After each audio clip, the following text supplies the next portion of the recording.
Hi, I'm Brian Poole, and if you're in the right place, you're in a green screen class with me. We're going to go over a bunch of stuff green screen related. First, a little bit about me. Hi, sorry to interrupt. I wanted to make a couple comments. The video that you're watching is a little bit choppy. I pre-recorded it and then realized I was way over and had to chop out some conversation and stuff. So if it skips a little, it was nothing that you really missed.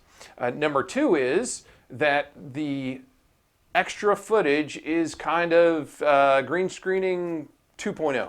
So this class is getting you started in green screening and the things I think you need to know right now. Version 2 is posted on my YouTube site so that if you watch this class and you're like, hey, how did he get himself in a Millennium Falcon? And a bunch of other things. That's in number 2. That's also posted on our website at youtube.nationaltrail.us. If you haven't been to any of my classes before, I am a teacher, tech coordinator, and tech integration specialist here at National Trail Local Schools. We are a small K through 12 all-inclusive school in rural Ohio in Preble County. And my contact information is up over here. One of the things, if you've been to any of my classes before, you know, I'm kind of an evangelist on a couple of things.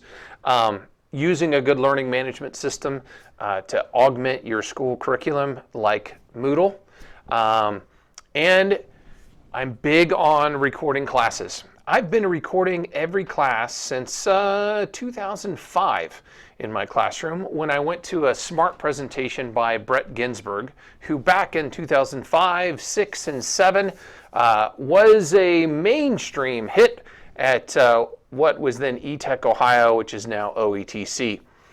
Brett taught a lot about smart boards in general, but if you took away the instruction that he gave and integrated it to whatever digital whiteboard, and in all teaching situations, you really could carry a lot away from Brett. And back then I started recording all my classes, and one of the things Brett talked about was teaching to the absent child, not to the child that was there, so that if you recorded your class and a student was absent for any reason, they could make up the class and understand what was going on.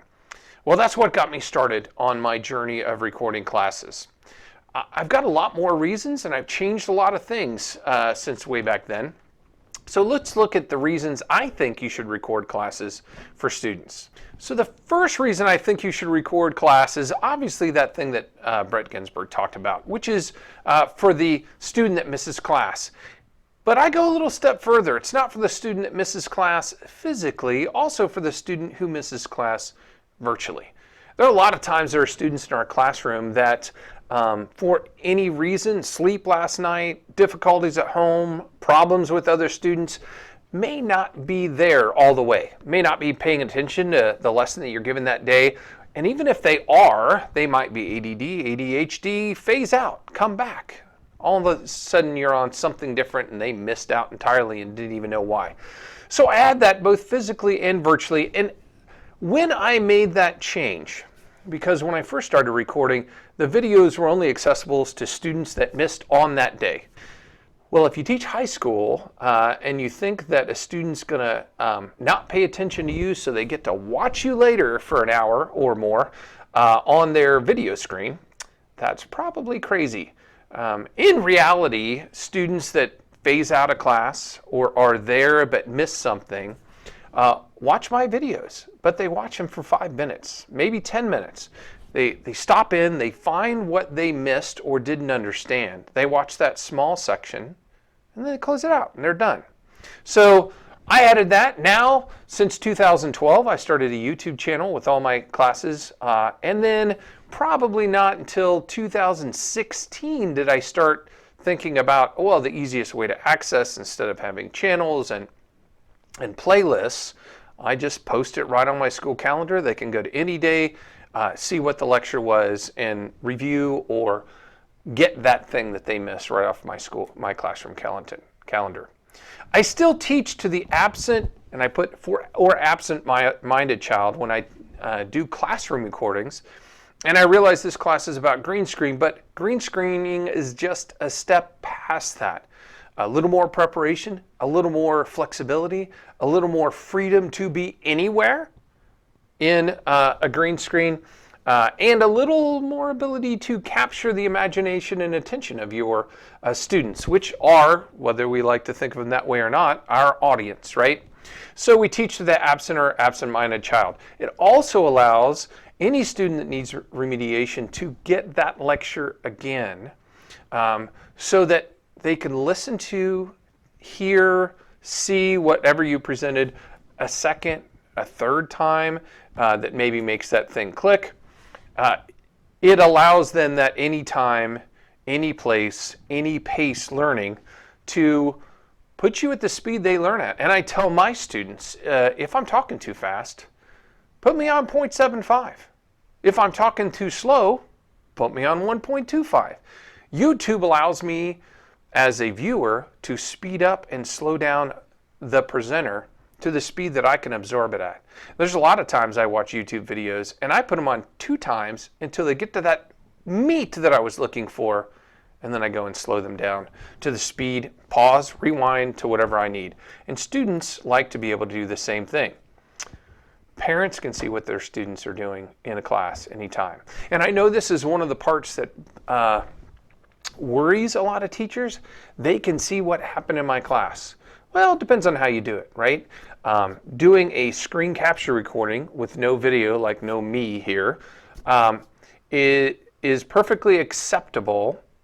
But really my feedback from both teachers and students is if they're going to watch it as primary instruction, they want the presenter in the thing.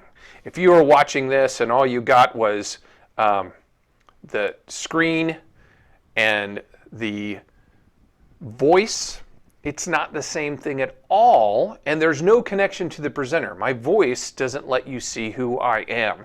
It just lets you know there's somebody there. But by seeing the presenter talking to the class, there's a connection that's made. It may be one way, but the connection is still there. But what I was going to say is parents can view it and see what's going on. Now, I was saying, I know that's a worry for some teachers. And maybe so. Maybe it is a valid worry for some teachers. It shouldn't be. If we're doing professional planned teaching in our class, there should be no reason that a parent can't see what's going on. If something happens that makes that inappropriate to show to parents, a student says something about another teacher or another student, or they make the mistake of saying each other's full name in class, which is something that I have to teach my students. We don't say Brad Smith. You can say Brad. There's no student list. They don't know who you're talking to, and the students are never in the video, or rarely in the video without prior permission. And you can always edit them and cut things out if you need to. So we can use different examples in class. A big thing in a math class. If first block you record and do one set of problems, in second class you do a different set, in third period you do a different set, then those students in those classes can see a whole nother set of examples that they can get out of watching your video. Now, that doesn't really apply to green screening because obviously we're not going to make 3 sets of videos. But if I'm recording my class, I'm going to make a point of doing different examples. That's nothing to you, right? You know your content. You know how to do the math problem. Doing a different math problem to you is the same thing, right? But to a student that sees different examples, it can make a big difference. So that's one of the other reasons that I feel like recording a class makes a big difference.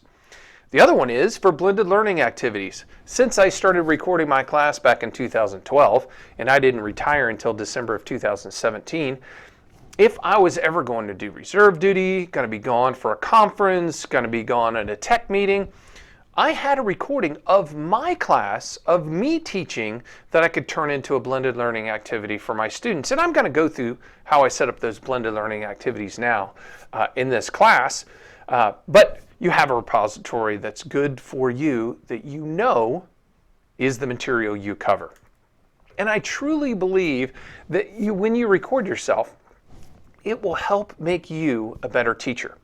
I have had people walk into my room while I'm playing a video. I'm listening to myself teach to see what I could have done better. What could I have clarified more? I don't watch every class every day. We don't have time to do that. And knowing that I'm going to be recorded and posted in the first place, I think makes me prep a little bit more for the class that we're about to do. So these are just some of the reasons on the why. I think recording your class is great. This is not a class on recording your class, although the things that we do here, you could obviously do in a classroom without the green screen part, and I'll kind of point that out as we go along here.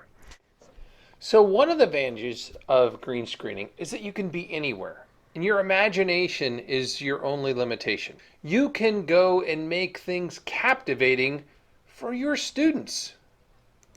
Wait a second, I don't have time to make a TV show every single class just to keep them entertained. That's not me. Yeah, it's not a TV show. I'm not saying it's supposed to be a TV show. That doesn't mean we can't try to engage our learners in new ways, especially when we're trying to get them to come online with us and watch it when we're not in the room at all. Look, it's their job to find my content. It's not my job to make them come to my content. They just need to come and look for me. Point well taken. We don't all have time to do it. You can go. We don't have time to do everything. And I'm not saying that. I'm not saying every single video I do is perfect. I'm not saying they're all engaging, that I do something funny, that I try to get them to watch it for the time I messed up. But our students are our audience. And when we're trying to do blended learning, when we're trying to engage our students to come back to get our content, whether it's in the classroom that they're watching the video, or more importantly, while this whole quarantine thing is going on, if students are at home and we want them to watch us teach, I think it behooves us to put a little bit more effort into how we're teaching. Maybe it's the same instruction, maybe it's the same PowerPoint, smart notebook file, whatever you use in your classroom with your digital whiteboard. Maybe it's exactly the same, but now we can incorporate multimedia that maybe we didn't incorporate before, and we can try to break it up better than we did before and have formative assessments along the way so that we know whether the students watched it. We don't want to talk for 20 minutes straight, 30 minutes straight, help all students 80 minutes straight, and hope that they got all the content. We have to break up our instruction. So in my classroom, after going through everything we went through in the spring of 2020, I decided to re-record every single one of my classes. And one of the things I did when I re-recorded them is I found what cameras worked, what made me sound better. Right now I'm in my basement.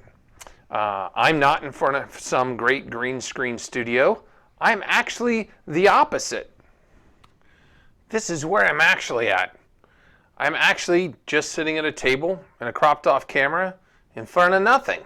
Well, not in front of nothing. I'm actually right here. I'm in my basement with a sheet hung up behind me, $26 sheet that I bought on Amazon. And because it's my basement, I had to buy some shop lights that are around me, basically illuminating the screen behind me so that there's enough light so the green screen works. At school, I've got a different setup. I'm not at school right now, but if I was, my room would look like this. We just painted the wall and it works perfectly. You can actually even see that it looks smoother because that green screen paint that we got really did a nice job of flattening out any reflection as well. So that's what my environment looks like where I'm green screening. I originally tried blue screening before I realized that green is far superior to blue. In fact, this is my basement before I got that green screen off Amazon. I just had two 99-cent from the dollar store tablecloths that I taped to the wall. And you know what? It worked. Didn't work as well. I had speckling around and stuff that I don't have anymore. But if you're trying to just try it on a nickel, that you can start really basic. You can start with the webcam that's on your laptop. You can start with the webcam that you plug in on a USB, and you can build up to that expensive $89 camera that I'm using right now. As far as the screen goes, the one that I've had the most success with is the one that I'm using behind me right now, and I made a bit.ly for that. The reason I like this one is because it has a sewn-in loop that in the case of my room right now, I've got an old iron pipe just running through the end of that. And then I've just got a clip on either side that the pipe hangs through from when I actually redid the plumbing in my house. And at school, you can just run a piece of rope right through that and hang it from either side of your room. So this is the ag teacher's room. We just got him the same one that's hanging up on the wall behind me right now. And and it's the biggest one, width and length, that I found. This one is long enough for me to have it. It comes all the way down to the ground from an 8-foot ceiling and then comes out another 4 feet. So if I wanted to do a green screen that included all the way down to my feet and being in a different location, I could. And here's a for instance I did with my wife. She's doing a youth service lesson from the inside of a whale. Obviously it's about Jonah and the whale, and you can see it goes all the way down on the ground, and you can literally be anywhere in your green screen if you have one that's long enough. And you may think, I'd never want to do that, but you never know when you're going to want to be on the inside of a whale. So the next thing I wanted to share with you is an Amazon shortened one to the bucket of paint that we used in the classroom. The screen is far less expensive. In fact, let's look at the current price of the screen just so. The screen right now is $23.20 on Amazon. And like I said, it's very large, it's 9 by 13. The paint, you can see, is $114.97 right now, far more expensive than the $23 sheet. It was only $99 when I got it, and I will tell you that I really like the paint in my room. If you're going to do something permanent and your maintenance department is willing to do it, I think it is well worth it. So let's talk about the other materials. Those are the only two things I'm going to give you for a screen, besides obviously talking about going to the dollar store and buying a tablecloth. As far as the camera, you're going to see an example of using this camera, which is poor. Number one, it's an old camera. It's a low-res camera. You can do it with it. A newer webcam is far better. This one is currently $89.59. If you go on Amazon and see one that looks just like it, it's probably the same camera. It's listed a bunch of different ways by a bunch of different people. I've gotten 4 of them for the school now. None of them are the same listing. I just get whichever one's the least expensive, and they have worked great. The last thing I want to say about webcams is if you buy a webcam, make sure it's 1080p. I think you're going to find that if you buy a high-end webcam, you might as well get the camera I just showed you. But if you've got one, it will work great as your camera and mic to get you started. I wanted to mention microphones. If you're using one in the webcam, that's great. But if you find that it's not getting the sound you want, I wanted to show you a couple options that we've used. The first one is the one that every teacher has at National Trail. We got these for every single classroom so that if you were recording your class for students that were online, it would pick up really well. So I used this microphone for years, and it works great. The problem with it, and the reason I'm not using it right now, is that when you record from this microphone in a large empty space, sometimes it sounds like you're in a large empty space. So because I do a lot of PD videos, I tried a couple other microphones out. The first one was a suggestion from Ryan Collins's podcast, Educate Me, and it's only $19.99. It's the one I'm using right now. It's just a USB lapel mic. Works great as long as you're not going to move around while you're teaching. So the other option that I have, and this is what I use in my classroom, is this wireless lapel mic. It's a little more expensive. USB dongle plugs into my PC, charges wireless, or it charges through a micro USB, and then it's got the same kind of lapel mic cable. I just wear it on my belt. The great thing about it is, because I'm a walker in my classroom while I'm teaching, my sound would vary in and out as I was roaming around the room. Now that I use this to record in my classes, I get perfect audio all the time. It sounds really good, and you almost can never hear the students, which a lot of teachers are concerned about. So I repeat questions if somebody asks this question so that it's on the audio for the person watching later. So I just wanted to point out those other options as far as hardware. That's it as far as hardware. So you could do all this for $1. That's it for hardware. Let's get going on the software now. So as we get started with OBS Studio, let me point out a couple things. First of all, the only difference between this and traditional screen capture, which you may have done on your own, which I did for years using Smart Recorder, was the fact that you're in it now, or some video feed is in it. You can still do the screen capture the way you used to do if you don't want to be in it. But like I said, my feedback from students and staff was that anytime they're watching any kind of video for over 5 minutes, they really want the presenter to be in it. So that's why I went to using OBS Studio. Now you don't have to use it to green screen. You can use it to screen capture just like I'm doing right now. Of course I am green screened in this one, but you don't have to. I could just have the actual backgrounds in me, around me here and where I'm at. It just looks a little better when screen screen, in my opinion. So it works basically the same way as just doing a screen capture, but it's free. You have the video to edit when you're done, and then I just upload it to YouTube once I'm complete. OBS Studio stands for Open Broadcaster Software. It's completely free.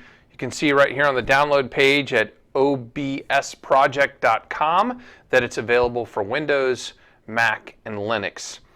So a full-featured PC-ish, but this laptop that I'm doing it on right now is a second-generation i5 with 8 gig of RAM.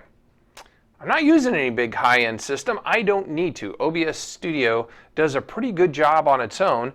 The only time it becomes a factor is if all of a sudden you're adding 2 and 3 cameras at the same time when you're recording. It's what I do during graduation. I use OBS Studio and have multiple cameras. You need a higher end laptop to do multiple camera and multiple video feeds at the same time. So we're going to go through and install and set up OBS Studio next, and then show you how to configure it with your webcam and get rolling with green screening. I would just be downloading this to whatever location you have. Once it downloads, you just double click on it and run through the installer. It is going to ask you one question when it installs, and that's going to be, do you want to set this up to record or to stream? And it changes the setup parameters of OBS Studio depending on which one you're going to do. I would say you're going to record and not stream. Most people don't want to start out by streaming. They want to start out by recording and then uploading to YouTube so they have a little more control. I have used it to stream YouTube. We use it to stream every Sunday for our church. But when you get asked that one question, that's how you answer it. You want to open it up to record with. I've already got it installed, so let's go ahead and go to the settings. When I open OBS Studio, I have no sources to show, and I'm going to show you how to add just a couple sources that are the most prevalent ones that we use. So the first one I'm going to add is a camera. So I hit plus, and I'm going to add a video capture device. Now, if you have more than one, you can name it. I could name it HD Cam if I wanted to. You don't have to name it if you've only got one. I'm going to say OK, and then it pops up, and you can see my camera and what it's showing of the room around me right now. If I could use the other camera, the integrated webcam, which I can't because it's already in use by the other version of OBS Studio Open Up, then I could add that one as well. So I'm going to just say OK. Now, the next thing I have to do is to decide what section of this camera I want to actually be videoed. So I'm going to right click here and say transform, edit transform. And what this lets me do is it lets me crop into where I want a green screen. You can see down here left and right. So I'm going to crop the left. I'm going to say 200. Let's see, did that get all the green? Yeah, it did. And I'm going to crop the right. I'm going to say 250. Oh, didn't get it all. I'm trying to get that monitor off my screen as well. Let's see, 300. Still not enough. I just want that monitor out of my picture. There we go. And I'm going to, because I barely got in the left, I'm going to bring the left in to, let's say 250. There we go. That's good enough. I don't want my bottom of my screen showing down here, so I'm going to go ahead and crop that up as well. Let's see, I'm going to crop it up to 130. So it just shows my table, and if I wanted to crop the top, we'll crop off a little bit of the top, I can do that as well. So now I've got this more defined area that I'm using to green screen in. You can see, and now I want to add the green screen effect itself. It is so easy. I click down here on the HD cam, I right click and say filters, and I'm going to add an effect filter, hit plus, and I'm going to add chroma key. If you're using a green screen, you don't have to do anything. You see how everything green just disappeared?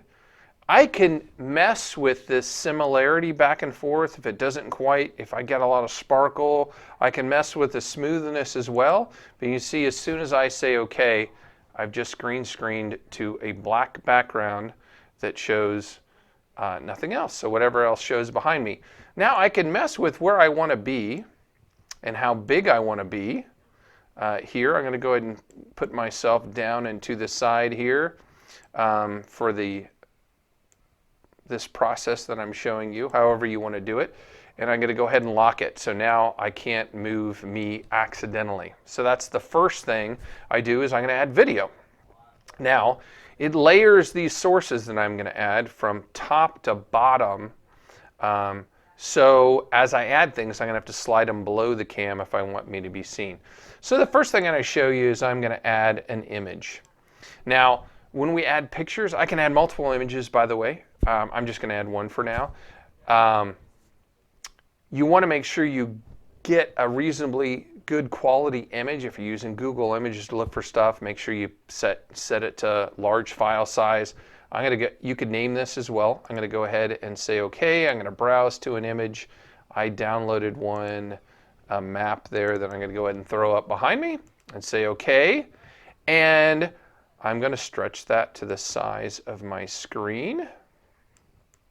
Slide it up a little bit, and then I'm going to lock that, and I'm going to toss me on top of it. So this is a good example of maybe when I'm talking about this in my geography class, I might want to shrink me down a little bit so I'm off the size of the image that I'm talking about so I can talk to my students about this. You will have to get used to pointing. Right now, if I look at the image on my screen, it's to my right, so I have to point to my left. You can see that's where I trimmed, so I kind of cut off my hand as I'm pointing around here. You kind of get used to that. You always go the opposite of the way that it makes sense, because right now I want to point this way, and it's over here.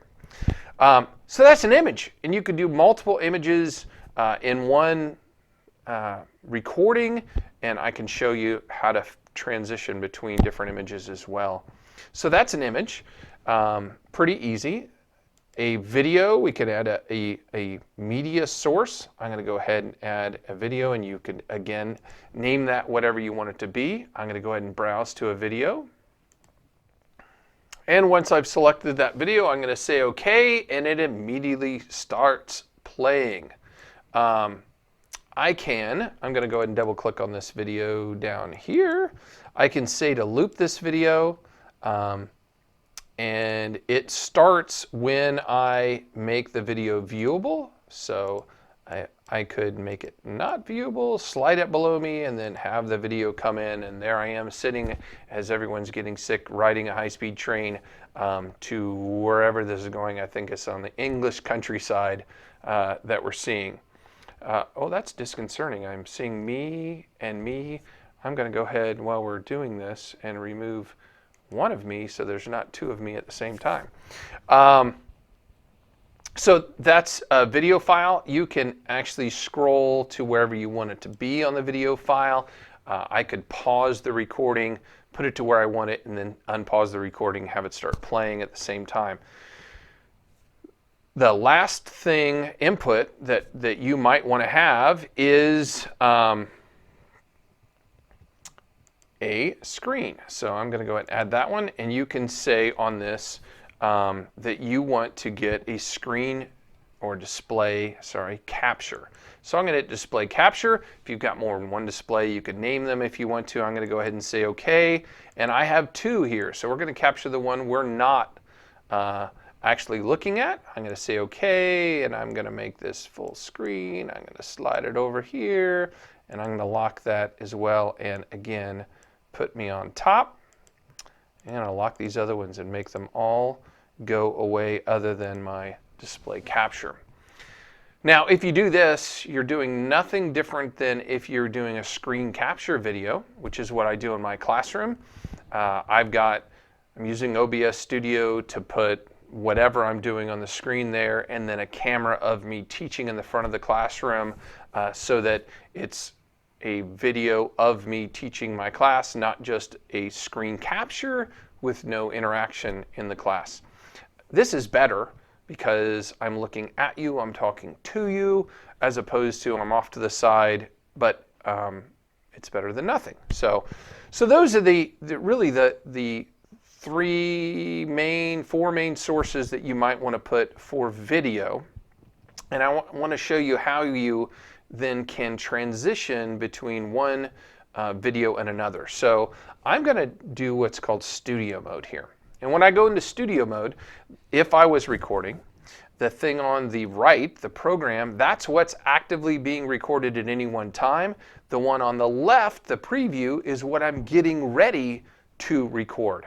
So studio mode lets me do a more professional looking video and transition between things without having to edit later. And I think for all of us, if we can do our work without editing, that just takes time. And we're going to talk a little bit about editing at the end and what I use to video edit. But this class is really about how to get started and use it for free. So this is more important. So whatever I do on the right-hand side is not being recorded. So I'm going to turn off display capture and put on the image. And I'm going to say that we're doing whatever PowerPoint over here that we're talking about, and now I want to transition to a big image. So this transition button will transition, or I can do one of these transitions, and I'm going to change the transition. 300 milliseconds is really, really fast. I'm going to change it to 500, and you're going to see that's still really, really fast, but not as bad. So now if I hit the fade button while I'm talking, it fades to the new whatever I was previewing on the left-hand side. And then I can go to my next one while I'm talking, and now I'm going to switch to media source, and we're talking about how the train goes from Nevada to Colorado, which is up here, and it's going over to there in my class. You see that there's no video on the preview side. That's because video starts when it goes to the program side. So it's not going to start for you until you hit that fade. And as soon as I fade, it then fades to that thing. You can also use this to move you. So if I'm down here and I want to move where I'm at on the screen, and for instance, I want to be the conductor of this train, which won't really make sense, but let's pretend that I am.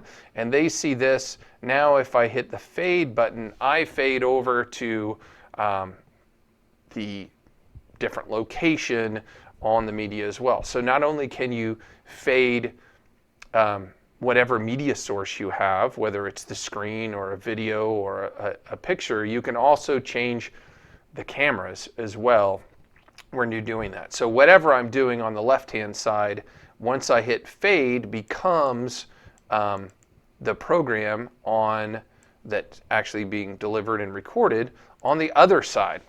So that's what studio mode is for. Once we have everything set up, all of our activities that we do on OBS Studio are straight from this page. You're going to transition between, you're going to add sources, you're going to transition between things, and you're going to start and stop recording right there on that page. I'm checking out on the other screen to make sure I'm still getting audio, since like I said, I've already recorded this twice and lost it both times. So the last thing we need to go through is settings on OBS Studio right down here. Okay, let's go through the settings, and while we do that, I'm going to turn off this media source and put a nice little image behind us just so it doesn't drive us crazy while we're doing that. And I guess I should add the capture device over here on this side since we're going to lose me here. So when I go to settings, there's a bunch of settings here, and I will tell you that most of them you never have to touch. I don't ever touch anything in the general tab. Stream tab is only if you wanted to web stream to Twitch or to YouTube, and you'd have to set that up. If you're not doing that, pass right by stream. The only thing I do on the output one, I leave it all the way it is, except for I set a recording path so I know where my videos, when I hit stop, are going to. So I just make them go to the video folder on Windows, and that's good enough. Audio we do have to set up. You can see that everything under the audio sources is disabled by default, and we have to say where we want sound to come from. Do we want to be able to record the desktop audio? I'm going to go ahead and say yes. Why would you ever want the desktop audio? Because if we're playing a movie, a video file, and you want that to be included in it, you've got to have that included.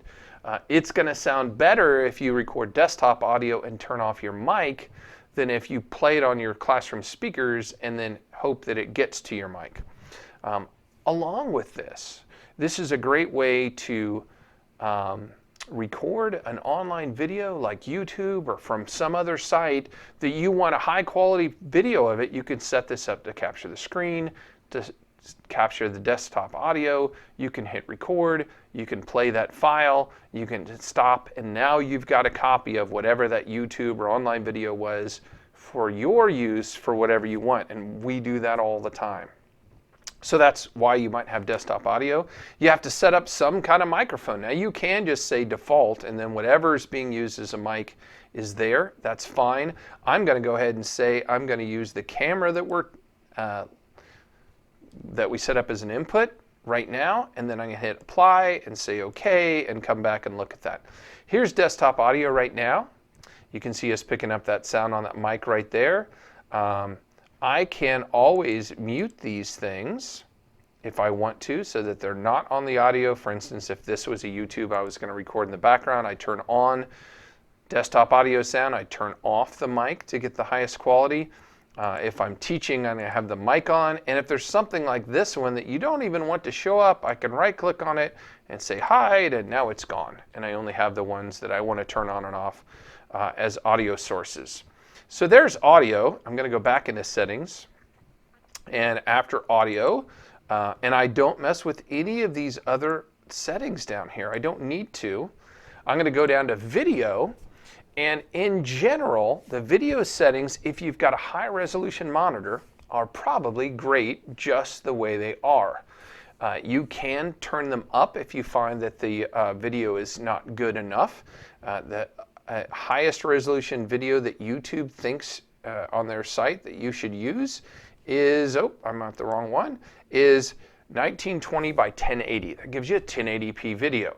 So if you want to make the canvas 1920 by 1080, then you can also make the output 1920 by 1080. You can see they both now match, and that matches the aspect ratio of the screen anyways. It's just going to record a higher resolution of what I'm looking at on the screen to get a full 1080p video, so you can definitely do that. That's a setting that you only want to mess with if you've got a decent computer with at least 8 gig RAM. You're not going to want to increase that video if you've got an older one with only 4 gig, which hopefully none of you are in that awful situation. Obviously, if you have even more, that's even better. So that's on video. Other than that, there's nothing else I change on video. I'm going to go ahead and apply, and let's see, is there anything else I already went through? Nope. So the last thing on here that I use, and there's nothing on advanced, is hotkeys. And you can see I've got some hotkeys set up. Hotkeys give you the ability to do things without opening OBS Studio. and without even looking. I've got a bunch of hotkeys set up on my classroom at work to be able to pause, mute, switch cameras. And so any key combination that you want to set up in OBS Studio, you can see every single thing that's possible on here is really on here. So for instance, if I want to mute the HD cam by hitting a key combination, I can set that up. If I want to change or mute my media source, if I want to mute the mic, for instance, I could make it Control-Alt-M to mute. So if I hit that on my keyboard, my mic's muted. I actually have that on my pauses so that in classroom, when I'm recording a class, if I go to a pause screen, it automatically mutes so that I can talk to my kids, walk around doing work problems, and it's not recording what we're talking about in the background because we're on a pause. And my students know in the video they should just scroll right through when they see the pause screen on our video. And along with that, you could make something show up. I guess I should point that out. So if we wanted to, for instance, make this image show up when I hit F1 and hide when I hit F2, I can go ahead and do that. I'm going to apply. So if I hit F2, it goes away. If I F1, it comes back. So maybe I'm talking about this in class. Oh, and you see I changed the resolution, so now it changed what the screen looks like and what it's showing here. That's one of the effects of what I just did. Everything just moved around. In fact, I'm going to go ahead and set it back to where it was on video because that's actually what I use down here. Screen. So I'd rather just leave it there while I'm doing it. That's it for settings. And that's it for really what you need to set up OBS Studio. You hang your screen behind you, you set up your camera, you add your inputs, and then you can go and transition back and forth between pictures and your desktop and your screens or whatever those sources are that you have here. You can set up different ones for different classes as well. If you're doing different things, you want different backgrounds, like I've got that hardware one you saw in my class. I've got one for PD and for advanced tech. Those are scene collections. And so right now I'm using the OETC theme. If I wanted to switch to my tech class one, we'd go and see whatever I used last. It looks like a Starship deck of some sort. I don't even remember doing that one. That we have here that we're using while we're doing that. So you can see I can make whole collections of scenes, and inside those collections I can make scenes down here that I can transition to back and forth, and you see it fades back and forth, so I can have whole different sets of things set up in a class ready to go with a different scene, and then just transition to that one as I go.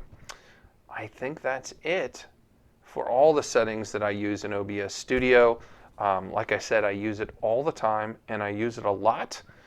And it's very powerful and it's never failed me and it's free. So I highly encourage you to try that out when you're trying your green screen video. That's it for getting started with green screening in a 45-minute crash course. Obviously, I spent a little bit of time with philosophy as well as OBS Studio. Episode 2 is more, there's some examples from both student and teacher projects using OBS Studio and green screening, as well as some more advanced usages I'm going to talk about in episode 2.